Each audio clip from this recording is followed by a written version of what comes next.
Noon. I want to go ahead and call the meeting to order. This is the Gullah, Geechee Land and Cultural Preservation Task Force meeting, March 6, 2023. Karen, are we in compliance with FOIA? Yes, sir, we are. Okay, thank you. Would you call the roll, please? Certainly. Mr. Abdul Malik? Here. Mr. Simmons?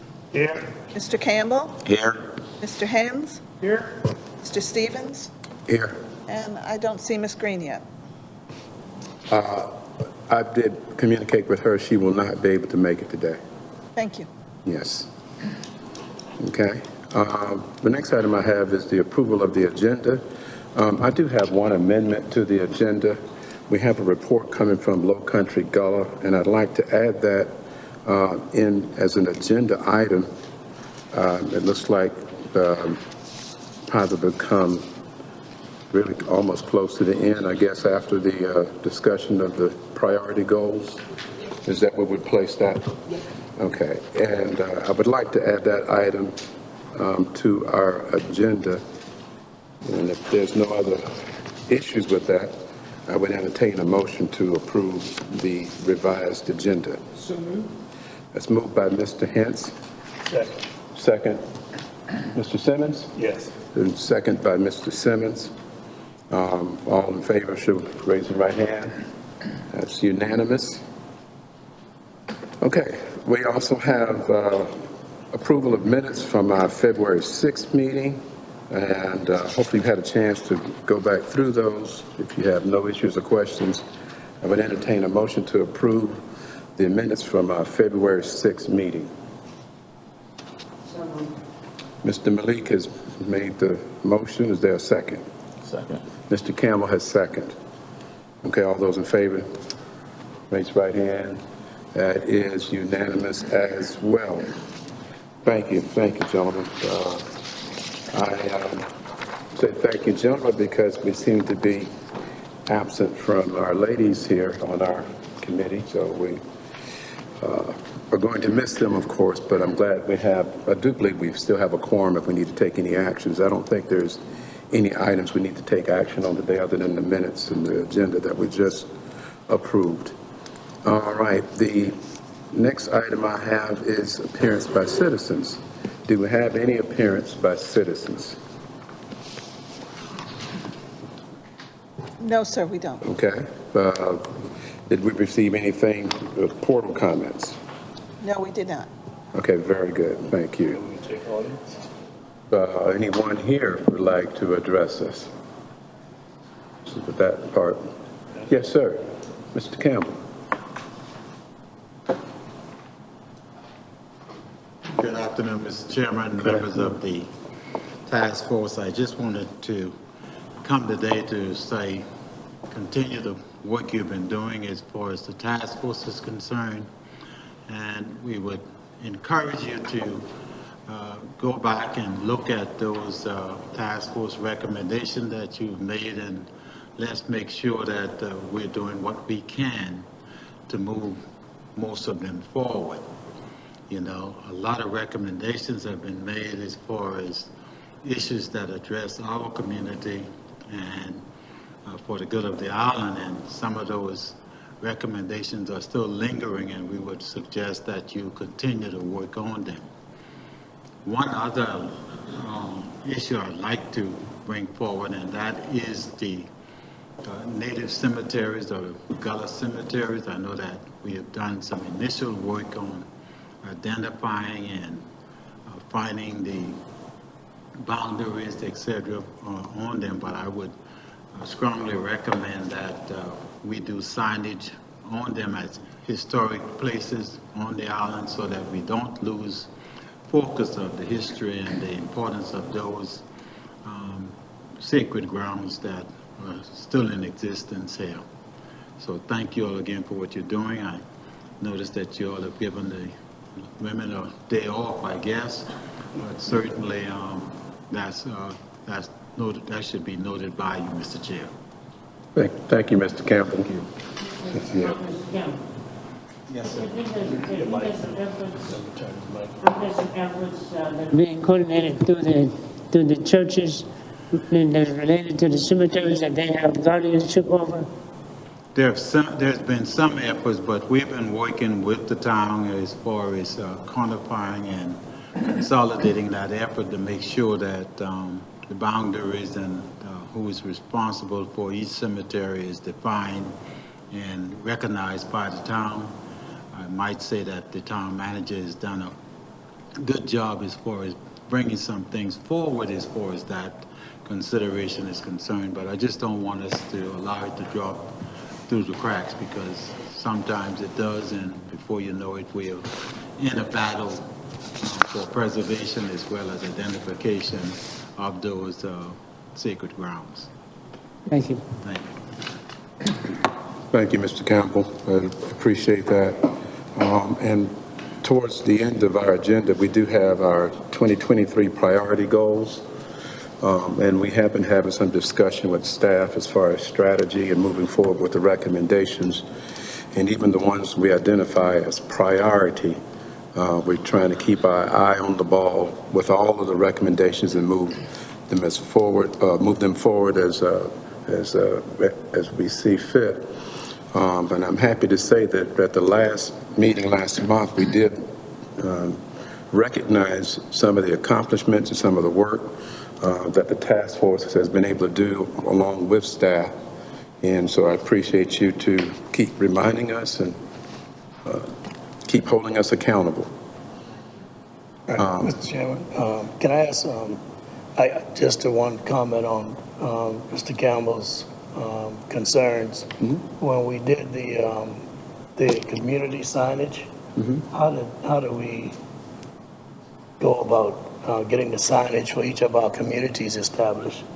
I think, however, that process may have taken place, may be an approach to what Mr. Campbell was saying. You know, those signs were done to identify our communities. I would think such an effort might be an approach to what he's saying, where we could have those signs, whatever. I don't recall the process that we do have those. So just to speak to that one thing, that aspect of what he's saying might be an avenue for us to consider getting those, because those cemeteries are identified. I don't know that any of them have any kind of signage, as Mr. Campbell alluded to. So that might be an approach to getting some signage or some identification to those areas done. Yes. Yeah, I think that was done. That was an initiative that was taken on by staff some 2-3 years ago now. Right. And we can certainly make note of that and to identify the cemeteries and work with staff on that and see if we can do that. That's a very good idea. And again, I just wanted to recognize the work that we've been able to do with the task force, some of the accomplishments, which also leads me to once again say welcome to our newest preservation administrator, Ms. Krishana Perry, who has come on board and has really hit the ground running. And so we're excited about the work that she is taking on. And we're also understanding that she is still, kind of new to the process. And so we show some patience. But I think in one of our meetings previous, we wondered if that would be some sort of gap or we would drop in the efforts that we were making. Staff assured me that that was not the case, that we did continue to carry on and to work until we had filled that position. So again, I'm glad that Ms. Perry is here now and she's our point person. Okay. Okay. If there are no other comments from the public, next item I have on our agenda is a staff report, district planning update. That would be Missy Lewick, no longer known as Plan B.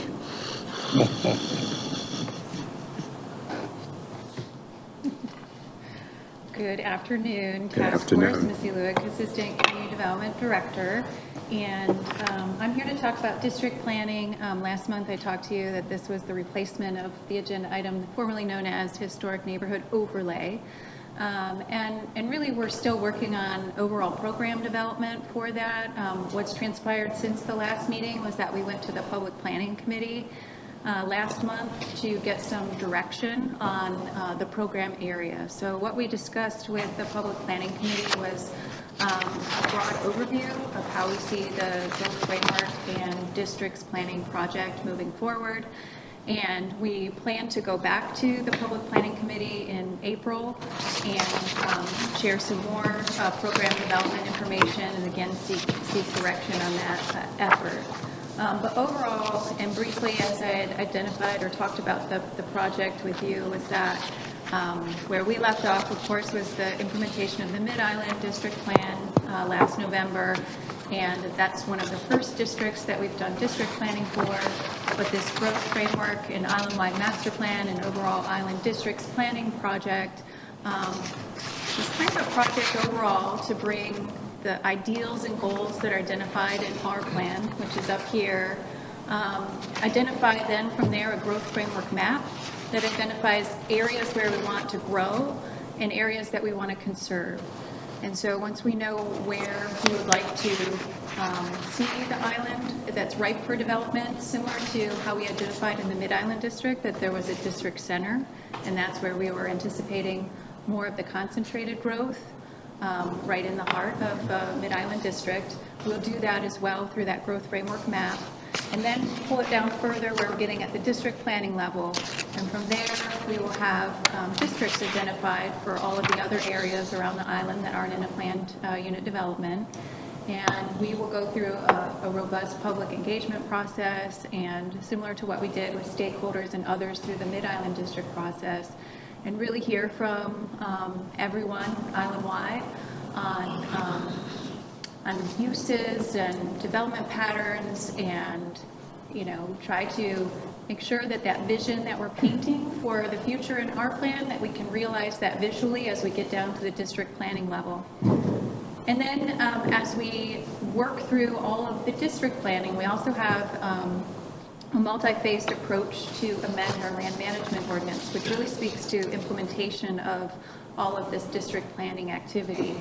And so that LMO amendments phasing project will include both some LMO amendments, a couple of phases up front within the first 90 days of the calendar year here, but also upon conclusion of all of the district's planning, we'll have an amendment set that's ready upon adoption so that we can bring all of that master planning down to the very parcel level, and that the development applications that we receive following will implement that future that we've painted. So again, I will give you the progress every month and make sure that we continue to keep the task force engaged in the process. And but right now, it's just getting started.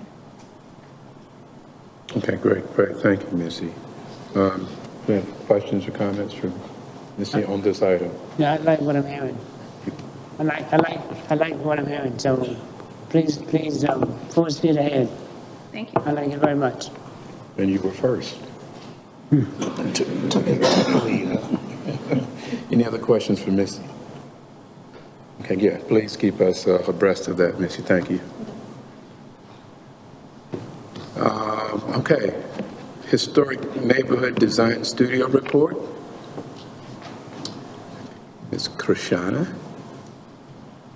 Good afternoon, Task Force. Good afternoon. Good afternoon.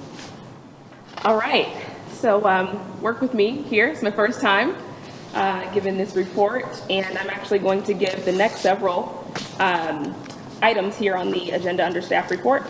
So you will hear my voice for far too long, but please be patient. So here we go. Historic Neighborhoods Permitting and Design Studio for the March report. So so this reporting period has been from October 21st through February 2023. So I just want to note that, and I'm going to be working on ways to present this information to you all in a way that's meaningful, that you can capture what we've been doing and what we've been seeing. But for now, this is how we'll do that. So of the 55 total design studio requests that we've had 4 new requests since the February meeting, so since we last spoke. 2 of those requests have actually been completed, or actually 2 in general of the overall 55 have been completed. And of course, we have several that are still what we consider active. Either we're drawing up concepts, helping people actively through the application process, or we're waiting on applicants to bring information back to us to finish closing out the process. So the 4 new requests since February, I wanted to talk about one that had been completed. And so Chairman Stevens asked that we kind of include the case studies whenever we can. And so this is more of a detailed example, and we'll work on some case studies later on as we keep working on this. But I want to talk about one that was successful and that we completed. And so it was actually ongoing from before I got here. So I'll give you what I know and then the resolution to that process. So a family had come to us from the Squire Pope neighborhood. There was a new person moving in on a parcel related to this family's land. And the issue at hand was improving the access so that this new family could move in. And one of the issues that had been ongoing is figuring out how to improve that access and get everyone's agreement who was also on this dirt road, basically. And so the process had been prolonged a little bit because of getting agreement from the families about whose responsibility it was and who it would affect and all of those things. So what we were able to do when that meeting came back to us for another opportunity to talk about what was needed, and this is improving access based on fire and safety regulations. When we got back to that meeting, we were able to do a site visit. So when we met with the family, when I first got here, they wanted to meet the neighbors. They actually just hadn't met their neighbors, and they weren't comfortable making a decision without having known the people who were moving in, and utilize the design studio process as a way to meet their neighbors and as a way for the town to help kind of facilitate that discussion in gaining agreement with each other as well as meeting each other. And so we really viewed this as a successful design studio because it had been ongoing for lack of agreement, because we hadn't had both parties in the room at each time, or they hadn't met yet. So we scheduled a site visit.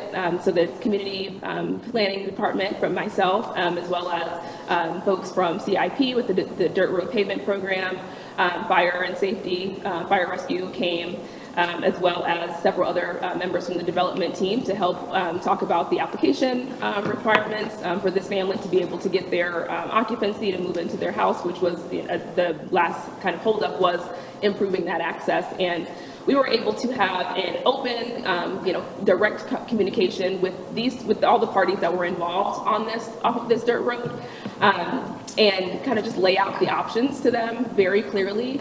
And having the families that were already there as well as the new family that was moving in, bringing all of them together and facilitating that sort of conversation. And so we were able to let them know, what the options were. The family that was moving in was responsible for taking care of any of the access improvements that were required for their occupation, and just had to get agreement from the other families on the lot. So we were able to facilitate a conversation and move that forward. And the new family who's moving in has already started improving the access there, resolving this request, and fire is doing their inspection right now. So that was one that I thought was a really great example of how the design studio process can help not only get people through an application and actually get someone into their home or actually develop their land, but also to facilitate good relationships in actually establishing agreement. And I bring that up too because being that I am new, I've been kind of sitting back and observing a little bit more on these requests, and we find that agreement is one of the things that really holds up people being able to move through these processes, especially with access. And so it's been, Mr. Simmons has been at some of those and has been able to be, somewhat of a facilitator. We've had other people from the community who are a neutral party come in and help facilitate these conversations, and really being able to take a step back and say, here are the options, and talk kind of candidly about, hey, this is what's possible and this is what's not possible, and this is how you get to move forward. So that's some of what I've observed so far being important in these processes, and what I've actually had a chance to be a part of. And so we'll keep bringing those sort of things to your attention, and If there's anything else that you're looking for as far as, bringing some more flavor to these design studio reports, be happy to take any feedback on that.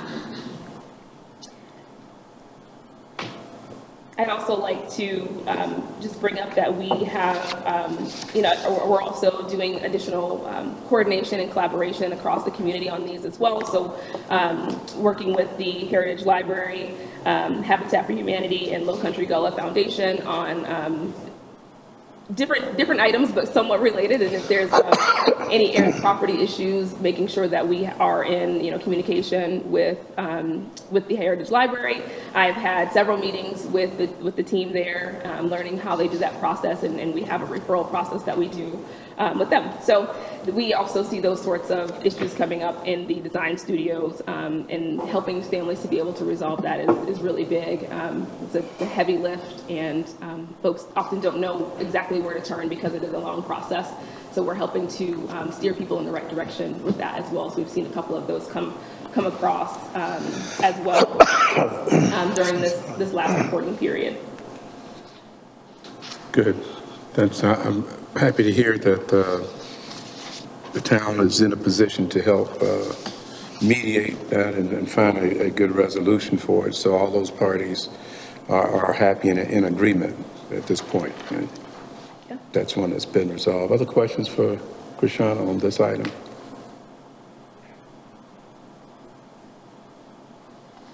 Okay. Let me just pause for a second. Anybody in the public want to speak to this? I do want to acknowledge Councilwoman Becker. Thank you for being here from our council. I don't think I see any other members. Okay, I can move on to the home safety repair and Okay. sewer. Those are pretty much together since one staff member works on both of those projects. And so just to give you an update on some additional movement we've had on that program, again, reporting from July 22nd through February 2023. As of February 24th, which is when I received the last update, we've had 5 new applications to the home safety and repair program. Since the February meetings, we've had 5 new applications. Of those 5 new applications, all 5 have actually been approved to move on to the next step there. For the sewer connection program, we've had 1 new application, and that one also has been approved to move on to receive an estimate to get service. So we're making lots of progress on that program. Very good. And you all, oh, yes, sir. I do have a question. On the home safety Is your program. microphone off? I'm sorry. Is your... Thank you. Okay, on the home safety repair program, the inventory of service providers can you give me any indication as to what the inventory of persons that are able to do the work? How many people you may have in the pipeline to do different things? Yeah, I believe Mitzi's going to come help me out with that one. Okay. Thanks. We do have a large roster of contractors that applied for our program. However, they were not all general contractors. Most of the work requires multiple service areas, such as, general contracting is needed for most. We were getting very few general contractors to bid on the work. And so, meaning that we weren't able to meet our minimum procurement requirements. So we're now using a firm called Gordian, who we hope to get estimates this week on a bundle of 10 projects that we submitted out through them. And they are going to also utilize the contractors that had applied through our program to come in and be subcontractors under their program. And so we're working through that to make sure that we can get some projects underway. So currently, even though we have many applicants approved for home safety and repair, we still have not had any that are under construction, unfortunately. Okay. So if there are any new service providers that we may know, just send them through the normal process of procurement through the town? They certainly could still come in through procurement because we're still trying to go out for bid directly through our regular procurement, but we're also using the Gordian, who has a state contract to do this work throughout the state. using Okay. the prices that were approved through that contract. Okay, thank you.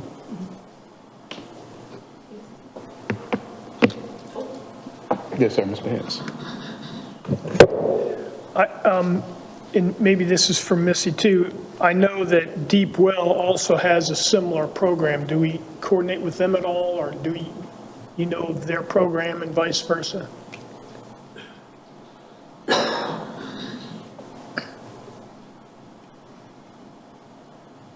you talking about for the sewer connection program? No, for the home safety and repair. They have some different program requirements, and certainly, you know, the applicants are aware of the programs that are available in the community, and we have a list of other places that they can seek So there's services from. multiple, Sure, but right now, outlets. right, our program, we've had some difficulties getting through procurement Okay. and getting contracts awarded, so, but certainly, I'll say that many of the applicants call us regularly for updates, and we, as well as all of them, will be very grateful when we have some projects underway. Okay. And regarding the sewer connection program,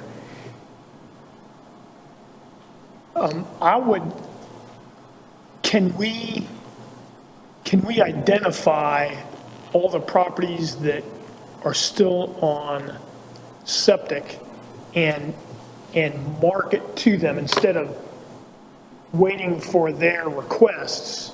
Can we be more proactive so that ultimately 100% of the island's connected to sewer? Sure, when the program was launched, PSD did send out a postcard to those that were not currently connected, and so that was issued. So we did have that outreach last summer when the program was adopted. We can certainly follow up with PSD on additional. Do we have an indication of how many, that number is? What the number is through PSD? Yeah, how many properties, do we know how many they mailed to? How many properties are still on septic? We can certainly find out who that mailing was addressed to, yep. And I'd like to know that, just so we know the scope of the issue. Sure. Thank you. If you don't mind, I could provide a small bit of insight on that. PSD's position right now is that they're at 95% completion in terms of those persons or those families that they want to pursue sewer with. Spanish Wells community being the exclusion to that. So their statement is that we're probably at about 95% complete. I don't know what that number is, but 95% of the homes that were in need have been completed. Wow. We'll get a report from PSD for Okay. next month's packet. All right, but that's some insight. Thank you. Okay, other questions for Missy? Thank you. Krishan, if you'd like to continue. Yes, thank you. It looks like the town open positions section is what's next. I don't recall if you usually, we go through those, but I have them pulled up here. That's not it. Oh, here we go. So these are the open positions as of February 17th, and we'll do another update again here shortly. Some of the similar ones that are on there and that were on the last time. So, and this is also published in the packet. Anything additional? Do we have people interviewing for these positions already? Yes. The short answer is yes. That is above me, Open. so I'll let you answer that.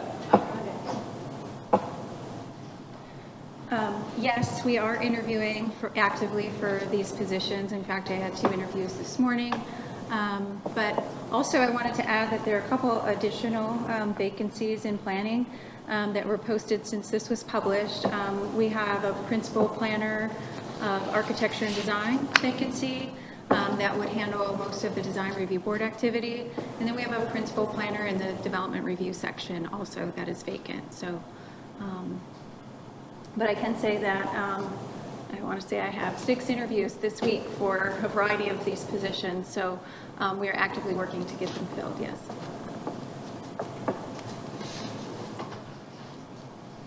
Other questions? Yes, sir. Just one question. Is this list provided to every What's other? your, in terms of your, Oh, I'm sorry. just for the record? New stuff, right? Yes, sir. Is this list provided to every other organization or committee that are part of the town? There's, as part of our communications, there are people that subscribe to our job postings, and then there are certain organizations, and the task force is one that gets regular updates that we Okay. communicate with regularly, in addition to other organizations that have requested such. Okay, all right. Okay, thank you. All right. And I also wanted to just give you all a little bit of a overview of what I've been working on since starting, beyond some of these reporting that's going on. So I just wanted to let you know that I am, actively out meeting with the community and getting to know people and organizations in the community, and we'll continue to do that. So if there's anyone that you think that, would need to have an introduction or has anything that they'd like to share or correspond with the town, I am open for doing that. It was brought to my attention that some of the, and I actually noticed this myself and was actually going to do this, but Luana gave me a call and let me know that we'd like to put in a maintenance request for the signs, the historic neighborhood signs. So we've done that. We have a request right now with our facilities department to maintain, refresh, clean those up. They'll be doing some power washing and cleaning away debris.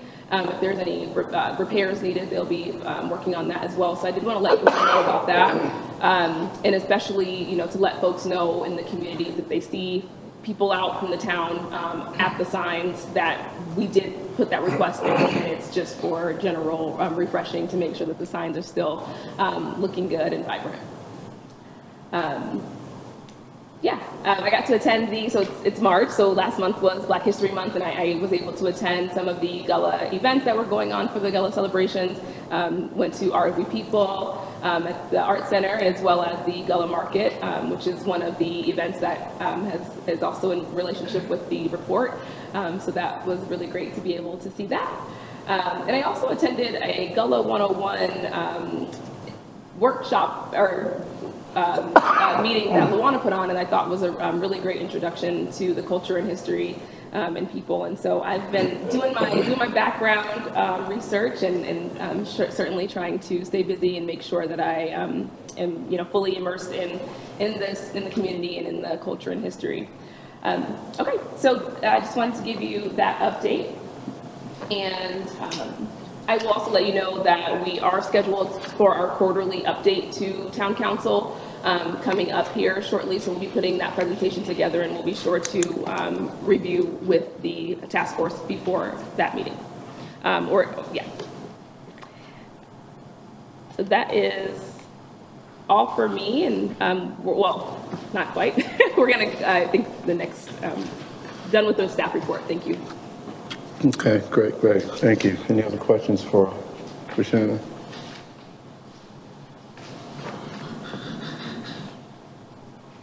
Okay, seeing none, we'll move to the next item, which is our discussion items. 2023 priority goals, and to Mr. Campbell's point, this is an agenda item that we definitely want to keep our eyes on.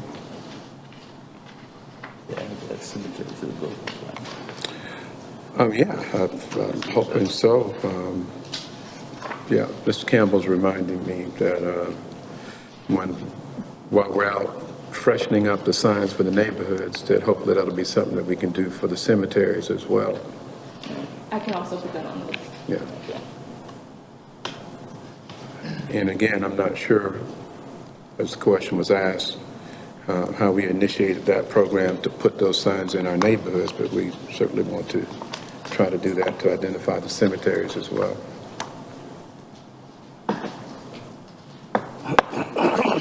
Yes, we've taken note of that, and we'll get back to you all on what the plan is for that. I don't know how we would Okay. do that, how we would do that with the cemeteries that are in gated communities. I'm sorry? I say, I don't know how we would do that with the cemeteries that are behind the gated communities too, like Indigo Run and Sea Ponds and everything.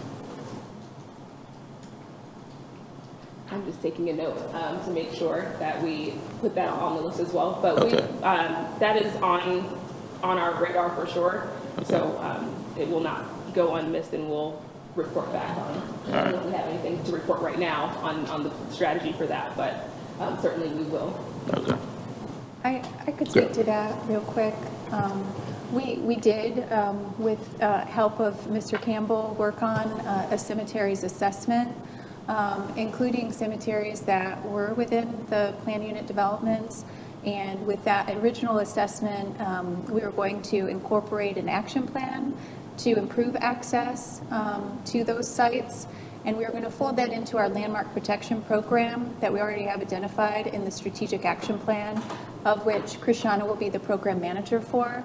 And that program is scheduled to start in spring of 2024.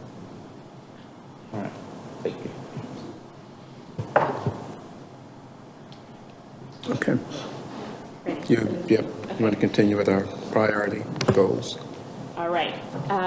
So I did want to bring this back to the task force. I know that we did kind of agree on what the priorities would be as far as continuing the implementation of the Gullah Geechee Cultural Preservation report. And so there are a couple of programs that we agreed on last meeting, and Mr. Campbell brought that to my attention. It's like, are we talking about the same thing? And like, we are a little bit, but we really wanted to get some dialogue and some feedback from you all on what you're looking for in those programs. I think I just want to make sure that I'm hearing directly from you, as representatives from the community about putting these programs into action and what it would look like for those to be successful from the community's standpoint. So I just have a couple of questions that I wanted to ask of you to garner some feedback as I'm putting together the plans for implementation and rolling out these programs. So those are the two that are listed in the staff report memo for this discussion item for the 2023 priorities. So, oh, yes, sir. I'm sorry, am I just? Yeah, I'm sorry, were you finished? I was just giving an introduction, but. Yeah, that's good. So what I would like to do is maybe just to go in some sort of order and hear from each one of our members. Okay. Ms. James, I don't mind starting with you if you seem like you already have a question. Yeah, if, in starting out your presentation, could you just circle back, because it's been a while? Yes, sir. How many total items are there in that report? I think 36 or something like that? 32, I think. 32? Yeah. So we're talking about, and how do we title that list? What's the list called of the 32? With recommendations? The recommendations? Yeah, they're broken Okay. down into 3 different sections. That's right. So it's been a while. And so there's 32 total. And didn't we divide like 16 of them into priorities? Yeah, we did have a work plan that was approved by town council as a Okay. priority. But again, I want to remind us that just because they're priorities, Doesn't mean we don't want to do all of them. that's right. And we have And given some also the attention to- town, I believe, town council indicated that one of their 15 strategies for this coming fiscal year is to knock out all of them or maybe a good chunk of them. So we definitely have support this year for that. So I just wanted to know the big picture. So I Yeah. think that. Sure. Let me see if I can help you out a little bit with that. Yes, we did have a priority work plan, and again, we have worked through some of those. There's been some that are just waiting to be implemented. So we do have some that we don't want to say that our work is through, but at some point, we do want to have some sense of completion, right? The educational program is one that I know that has been done, and we're just waiting for implementation on that. There are others like the LMO recommendation, things like that as they pertain to the district planning that I think will be ongoing. And I applaud town council for being that ambitious, but I don't know if we can promise that those will be done this year. So some of that work will continue to go on, but there's quite a few items that we have already addressed. The sign program, I think, was something that was initiated by staff. The other ones that I can remember off the top of my head that we're looking at, we're going to go back and look at the where we are with family compound, and those other things that is related to how people are using their properties. As Krishana said earlier, we're learning that people coming in through the home studio, they may have issues that we can address that are related to the recommendations that we have in front of us. So you may be able to give us some. Also, coordinating with other entities to ensure that these are, being fully fleshed out and are fully implemented and included in our normal work program. So there's a number of items that came out of the report that are now a part of my work program, for example. And so figuring out how we actually, present that information to you all, let you know what the kind of sustained efforts are for some of those. And we'll plan to have, this conversation, I think, at the next meeting. We can, be prepared to talk about where we are and where we still need to go in order to meet the priorities and fully implement the report, which is a priority for town council. And maybe even if when we talk about these individual items, maybe if we could number them 1 through 32, and then you include the number so that when we bring out the reference material, we're clear on which priority item we're working on. Absolutely, that's a great point, and I thought that we had that on this, but I'm not seeing it, so I'll make sure that is. So for tracking, I agree. It's a lot to keep track of. So I know, for example, the cultural education program that I hope to discuss today is a part of one of the cultural preservation recommendations, I think number 7.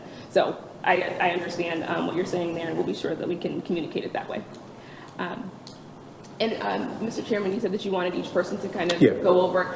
One thing that I wanted to just bring to your attention as well is that in an effort one question that I actually have is that everyone can feel free to respond to we're trying to map the existing Gullah resources, events, programs, organizations that the town can actually partner with to implement the cultural education program and this resource center. So that's one item that I wanted to bring to your attention.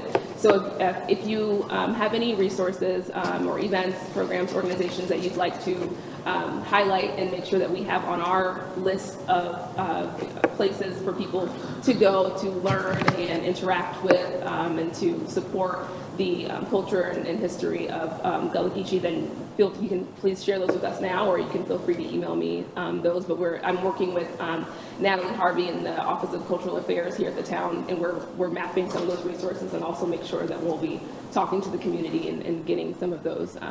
We already have a number of course, that we typically partner with, but want to make sure that we're having somewhat of a comprehensive list of what's out there so that we can include that in the resource center and include that in the cultural education program, as it's my opinion that the town doesn't necessarily need to be sharing that information from our mouths, but that we should be sending people directly to the source to receive that information from people, Gullah-owned businesses, people who are Gullah storytellers or have, things to provide to the community.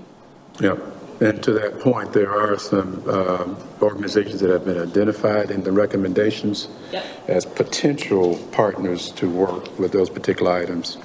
As I said several months ago, that some of that information may change, and certainly we recognize that there are other organizations out there that may be coming aboard and making themselves available for us to access as a resource as well.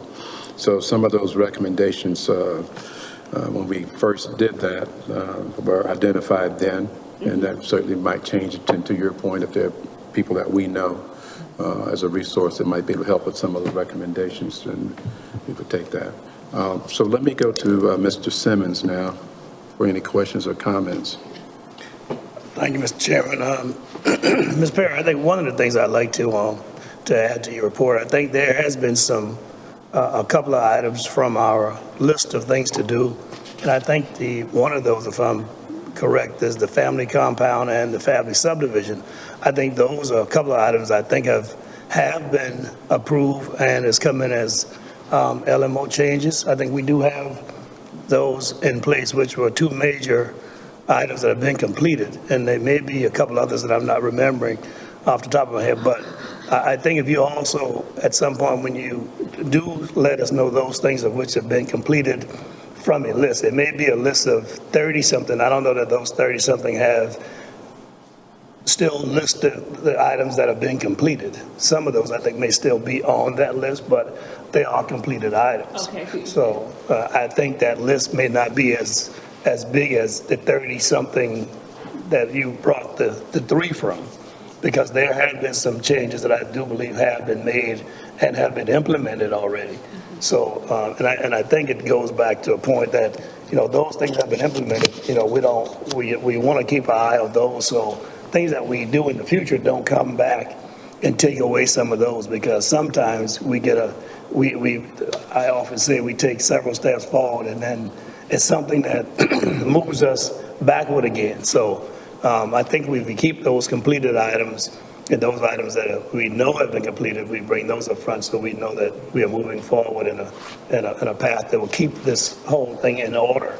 I think would be helpful and be important. So when we look at this, we see three items, but the three items are critical to where we need to move next to that which have already been completed. So I think if we can let people know those things that have been completed as we move forward and where these fall in place for what we wish to do next, I think it'd be important so we can see and better understand where we're headed. So that's my end. I'll hold right there. So just as a comment on the items as we discussed them. Thank you, Mr. Simmons. Mr. Campbell.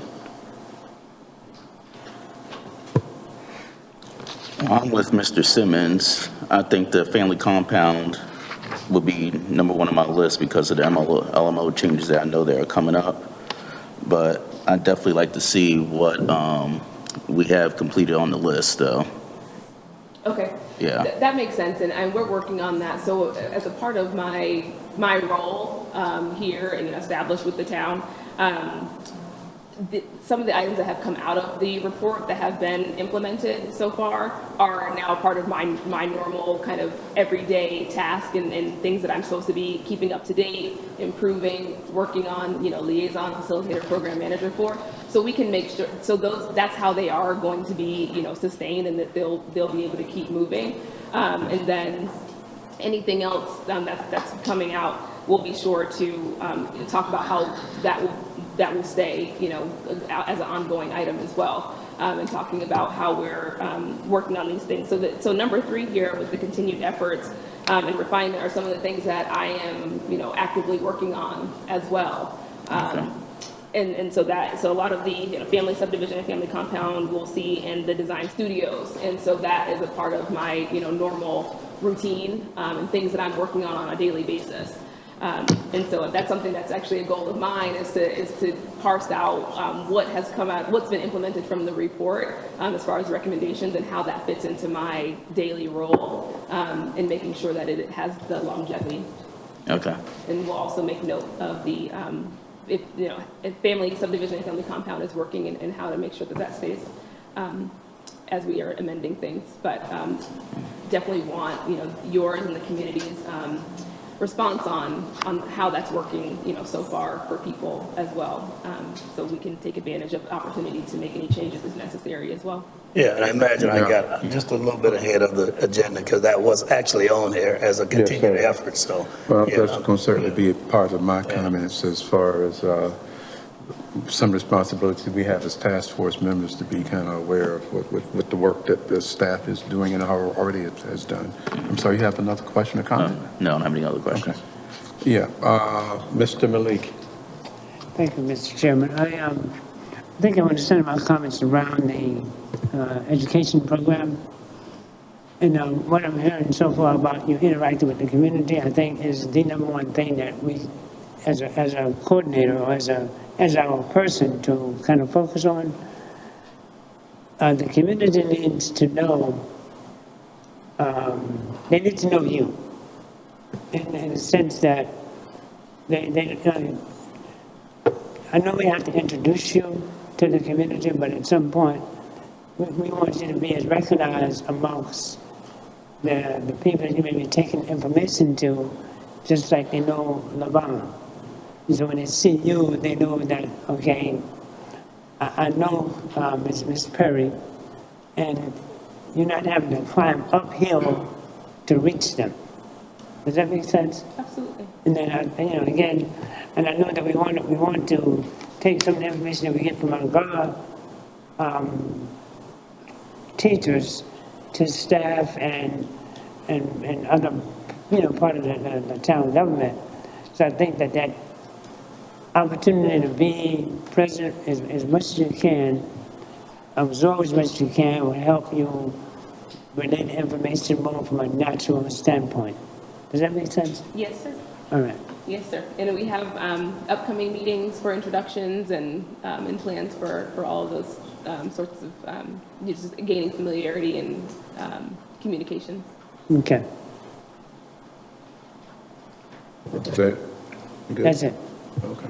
So one thing I just want to kind of highlight here is that as part of some of the cultural preservation goals from the report, it came about that we want to establish a landing page, a place for the community to receive information about what the town's doing, but also for the town to be highlighting and putting forth things that are happening down in the community as well. And so that there would be a resource center to be able to do that, whether it's online on like a web page, or if there's an actual place that people would be able to come if they prefer to operate in person.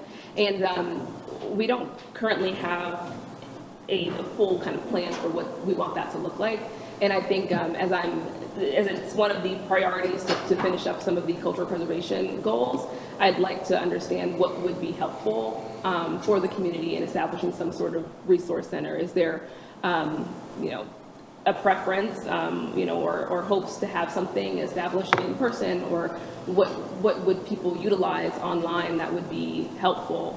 So wanting to know kind of what would success look like for setting up a resource center, for the community that would be kind of a two-way place for communication, both the town supporting and highlighting Gullah resources, and then also giving people a clear place to go to navigate town resources and programs. So that's kind of that's on my list, and I want to make sure that I have an understanding of what folks are looking for that to Yeah, okay, sure. All right. My comments are along those same lines. Again, we do have some of the recommendations that we've been working on, and they are ready to be implemented. It probably would be helpful to have those recommendations with us at the meetings when we come, and haven't we identify them by number. But what we've done, I think we've numbered them by sections, whether it's public policy or cultural preservation or heirs property. So those recommendations actually are already numbered. So I've been encouraged us as task force members to make sure that we're very familiar with those recommendations and where we stand with those. As always, I encourage us when we talk about case studies, as we keep doing this work, we're also collecting data so we can see where we were maybe 3 or 4 or 5 years ago as to where we are now and what impact we're making with the progress on these recommendations and how it's being received in the community and by the community. To your point, we want it to be something that we hear from people in the community as to how they think it's working or where there may be some needs. I know there are many other groups out there, whether they be neighborhood groups or just in the community or just those of us who gather around the shade tree. And there's lots of ways that we can get information, and certainly from what we hear. So I would encourage us as task force members to be advocates in that process, so that when we have an opportunity to speak about the work that this task force is doing, that we can certainly speak from a place of some knowledge for sure. And I'm very familiar with all of the recommendations, but I don't think I could spew them out right now off the top of my head. Now, of course, a lot of us were there in the beginning when we created these, so they're not just numbered items for me, but they actually are a part of the work that we've been trying to do for the last 3 or 4 years now. Also, as far as, again, helping Miss Perry, introducing her to the community, again, we're the advocates, so we can certainly let people know there's a new sheriff in town, and that there is someone. Many people may or may not know that position has been vacant for a few months now, but we definitely want to use that as good news that we have someone here. And I think we'll hear a little bit more about that later, about how she's going to be moving around through the community. And we want to encourage the work from the task force. We can reach out to staff. We can, do a lot of things even before we get to this meeting, so that when we come here again, we can be kind of abreast of what staff is doing, and be in support of them, so that we're able to be good advocates. At the same time, we're always going to be able to hold them accountable by asking good questions. I know the education program has been in some form of implementation already, as some of the people here at the town have been taking advantage of that, and other people in the community as well. So I want to commend you, Ms. Perry, and the staff, even though you're very new, that we are having some movement. But again, I want to encourage us to remember, along with case studies, that we're collecting data and to see just how we're doing with that, as far as some of the things that have been developed, what people are doing with their properties. One of the questions we've asked over the years is, what number of acreage do we have that is still considered in Gullah owned properties? And that's important to know, because that's why we were created in the very beginning, because there's a concern from town council about preserving this culture. So we always want to know how we're doing with that. Okay. Certainly, and I'm actually working on that right now with our GIS staff here at the town. So if you're suggesting that we maybe put that on the agenda, we can be able to talk about that. And I think some of our other efforts are also working on that, which I think we'll talk about at a later date. But Sure. Yeah. Yeah. And I just want to support everything that you all just said, and I want this to be kind of two-way communication and open dialogue. And I'm happy to take comments and feedback and ideas ongoing. I'm available throughout the week and before these meetings, after these meetings. So wanting to make sure that I understand exactly. Yeah. Now, I remember some time ago. Oh, I'm sorry. One for the last thing. I remember some time ago when we had the last person in this position, that we had a little cookout or something like that. I think that was actually put on by the task force. So I'm hoping that we can do something like that as well, to put you out there and let people see you, and we'll have some fish and shrimp and whatever else that people are attracted to, and they can come and meet you as well. So that's something that I want to talk to staff about. There's a possibility of doing. Yes, Mr. Malik, I'm sorry. I was sitting here, and an object came to my mind about the resource center. And this from a digital standpoint, if once we created some digital information, can we create like QR codes and post them in strategic places like Mitchellville, the Gun Museum, some of the pathways that link passersby to the digital information? If I'm not mistaken, I think we have something similar to that already in place through the Office of Cultural Affairs with the trails around the island. Okay, but is People it stop at related to different the places. resource center of this information? Yeah, that can be, I'm sure that can be linked to it some way, or we can Okay. use that. Yeah, is that Mitchellville also? Yeah, well, I know Mitchellville, but you're talking about different sites. So as people on their bikes or wherever, there's opportunities, I think, for Okay. them to use QR codes to get Just information thought. like that.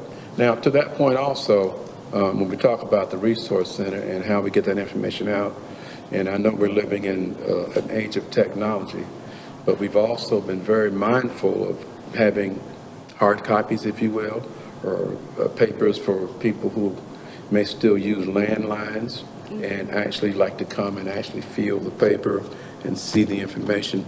I think we had talked about maybe a place right now in the lobby where we have, brochures, booklets, and certainly information about the recommendations and things like that, an actual physical place where people can come as well. Mr. Hintz, you have something else? Yeah, just another crazy thought that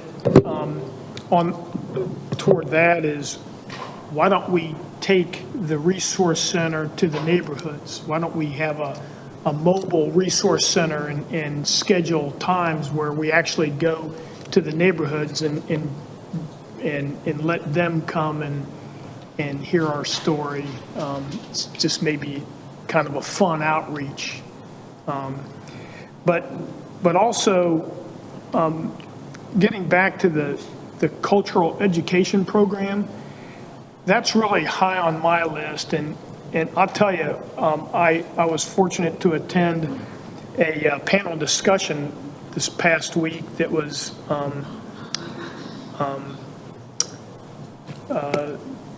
Dr. Gloria Holmes was the presenter and the moderator, if you will.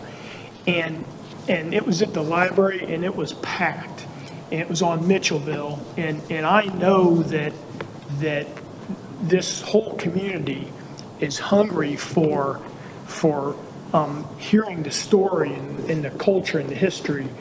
And I'm really excited that hopefully our cultural education program, I know it was started to initially engage new employees of the town, but I would love to take something like that on the road, because I think it would be hugely popular.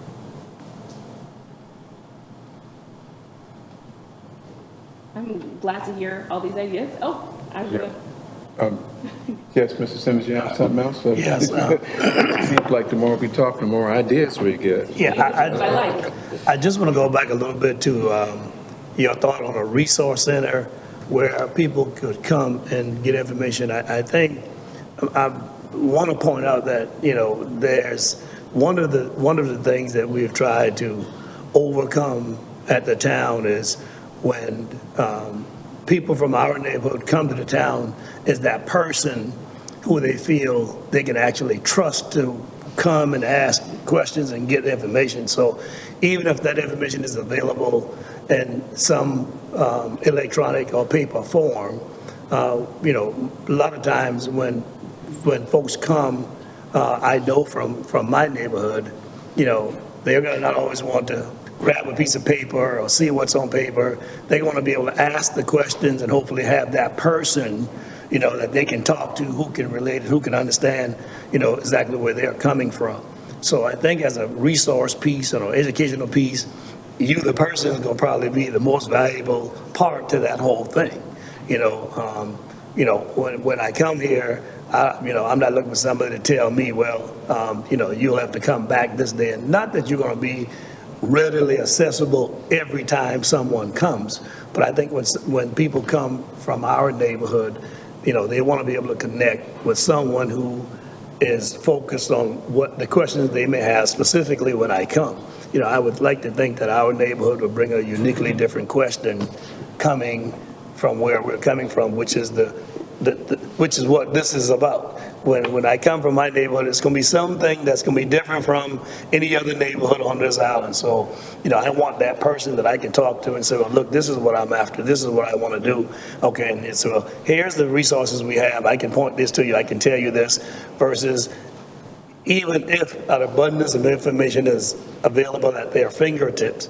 I think that person who can explain and who can tell what, where, and when, I can help you with this is going to probably be vitally important, and even if that's done by appointment, and even if there's information they can get and, take with them, having that person available, being available, even, like I said, even if it's by appointment, just not maybe an impromptu person coming in for information, but, it's always going to be, can I sit down and talk with this person who's going to be able to explain what's available to me, how it's available to me, when it's available to me, and then how do I move forward in doing that. So I think the resource of information, there's an abundance of information available at this point, and the process is available.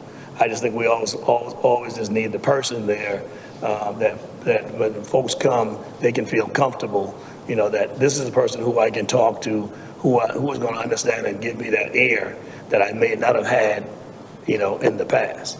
So no doubt, education is always a key to many, many, many things. But I think also the person can be as important, when folks come here to town hall, because this is where we're going to come to get something or things done in our community. It's going to be town hall. When we come here, we want to continue to build the trust that's always not have been here. It's not always, that's been a issue in the past. So I think when we talk about cultural diversity and cultural preservation and cultural things that we need to understand and learn, it's still going to require the person somewhere down the line as we learn these things and we want to pass them on to. So just want to share that. Absolutely, thank you. Okay.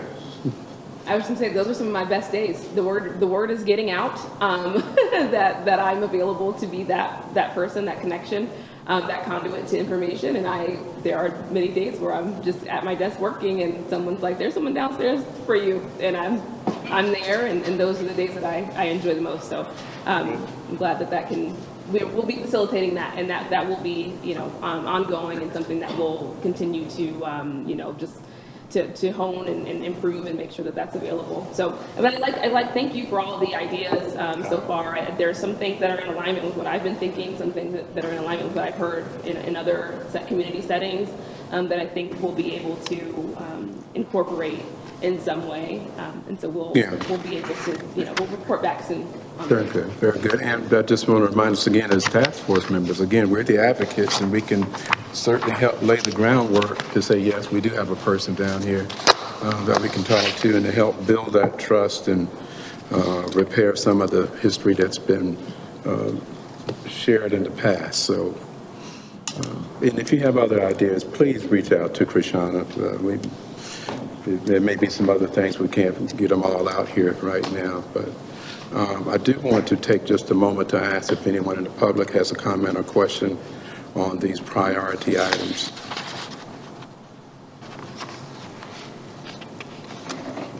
Okay, seeing none, I do thank you for your report. Thank my task force members for their input and questions as well. Okay, the other item we have on our agenda that was amended was a report from Low Country Gullah. Ms. Luana Gray Sellers is here with us and will give us some good information. Thank you very much for the opportunity.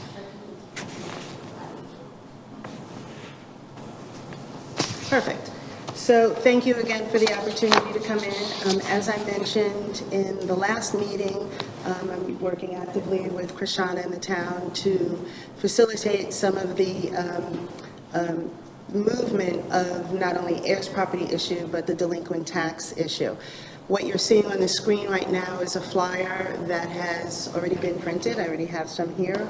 I'm going to be handing over to Krishana for a free wills clinic that we're doing in partnership with the Center for Heirs Property. They will be bringing 6 attorneys to the island so that people can come in and get their will done. for free, and, you know, have the opportunity to have a separate private conversation in a comfortable environment and get their wills done. This is something that I'd like to facilitate twice during the year. But this will be the first one with the Center for Heirs Property.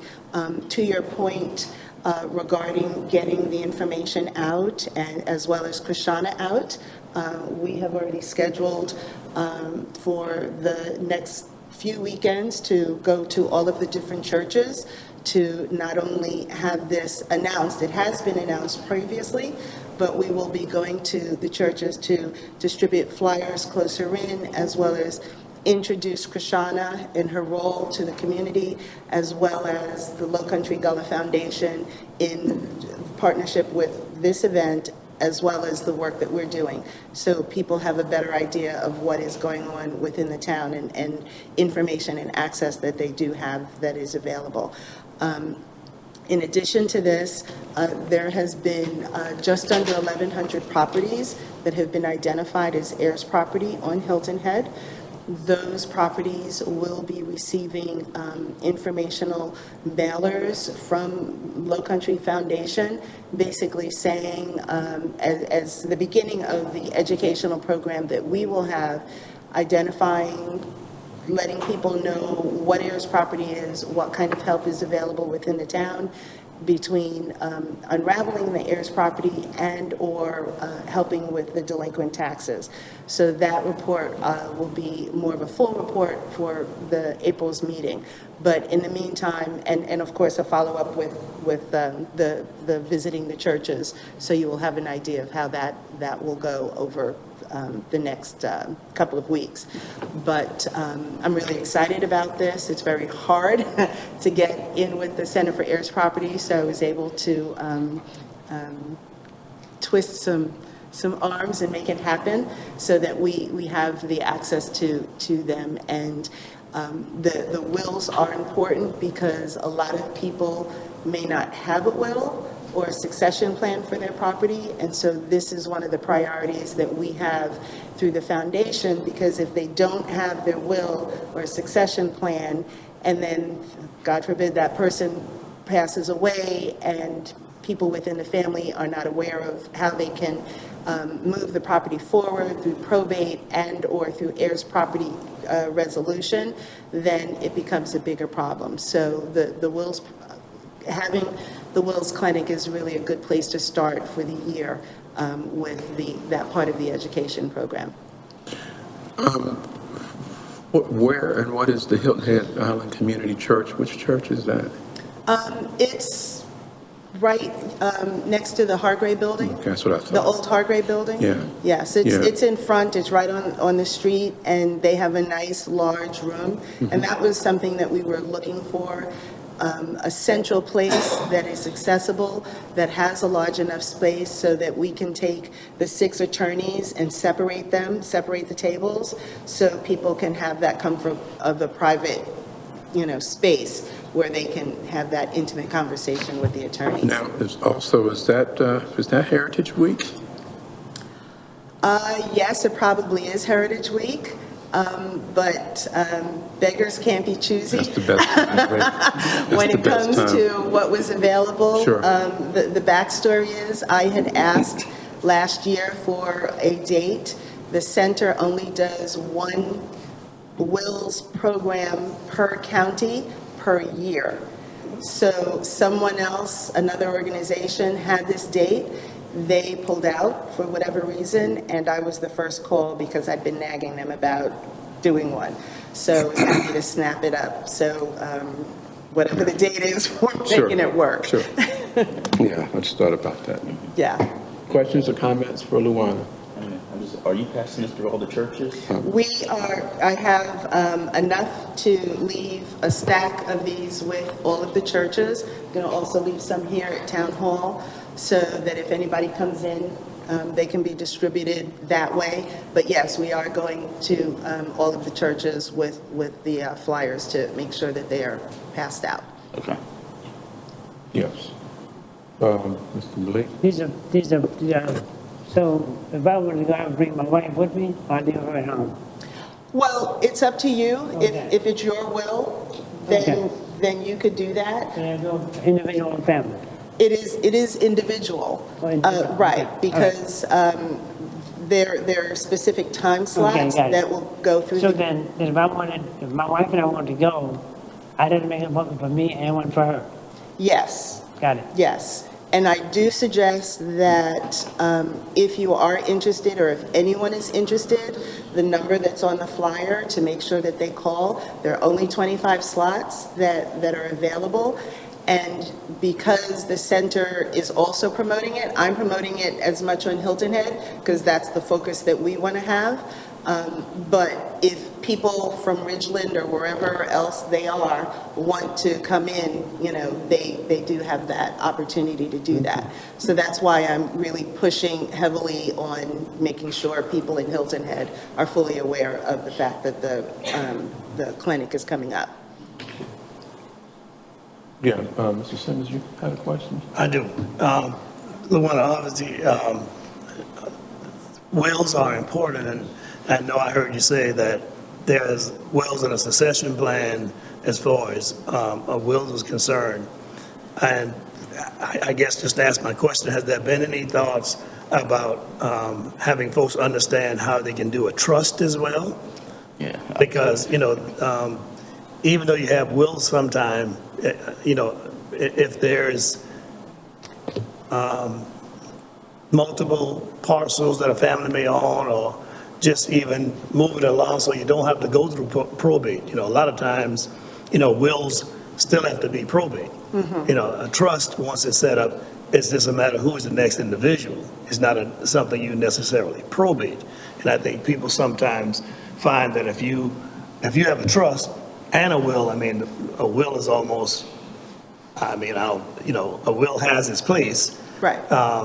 And it definitely has its place. But a trust along with the will can make a world of difference. If a family finds themselves where there's, multiple pieces of land, or just how you can maneuver at the time of death. It's nothing to really probate. Well, I don't know if I can legally say that or not. I can just say that, I don't want to get into the legalese of it, but I do know from my experience that if you have a will and then a trust is involved, probate is made very simple. Maybe I can say that. Right. So- And I do agree with you. Part of the educational program that we do have is providing some of those answers, as far as, of course, we want to make sure people have wills just so that they'll be protected. And in some Yeah. cases, they don't want to do a trust or whatever, they just want to pass the land down, if it's simple like that. But if there is the case where someone wants to do a trust, or whatever the situation may be, or an LLC or whatever, part of the workshop, the educational workshops that we will be doing, will be providing that kind of information. So after this, we will have a succession of workshops that will cover all of those kind of issues, in addition to, just how you can stay off the tax list and things like that. And maybe next meeting, what I will do is go through some of the different workshop titles and the calendar that is planned for this year, so that you'll get a full understanding of, we're covering all of the bases as we go along. Good. Very good. Sorry, Mr. Hens, you had something? Okay. Okay. Great. Thank you, Luana. You're welcome. Thank you. Thank you.